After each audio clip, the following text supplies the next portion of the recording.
Нещодавно на стадіоні «Авангард» в Ужгороді відбулася 9-та спартакіада Закарпатської обласної організації товариства «Динамо».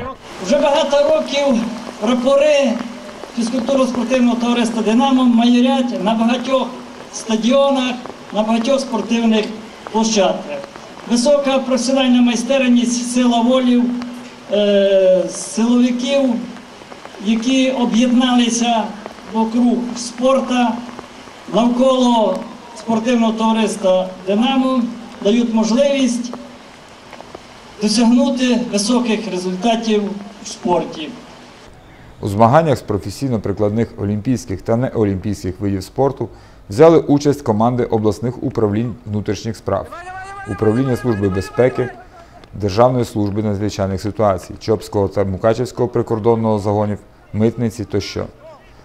Правоохоронці змагалися з міні-футболу, волейболу, стрільби з пневматичної гвинтівки, легкоатлетичній естафеті, перетягування канату та сімейних стартах. У напруженій боротьбі першою в командному заліку була команда міліції. Срібло вибороли надзвичайники. Третьою була команда Служби безпеки. Міліцейські спортсмени були найсильнішими у змаганнях із волейболу, естафеті, другими у сімейних стартах, стрільбі та перетягуванні канату, а на футбольному полі – четвертими. Ця спартакіада присвячена до 89-ї річниці утворення фізкультурно-спортивного товариства «Динамо», яке буде відзначатися 31 жовтня. Приємно, що черговий раз перемогу отримала збірна команда УМВС. Це за чисельністю найбільший колектив.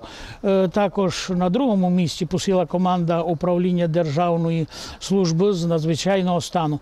І третє місце посіла команда УСБУ. На протязі року ми проводимо більше 10-12 видів, я повторюся, з олімпійських і неолімпійських видів. 2014 рік для нас буде досить насичений, тому що це буде відзначення 90-річчя утворення фізкультурно-спортивного товариства «Динамо». Ми будемо залучати в першу чергу молодь, дитячі спортивні школи наші і так далі. І зараз вже працюємо над міроприємствами, які будемо проводити у 2014 році.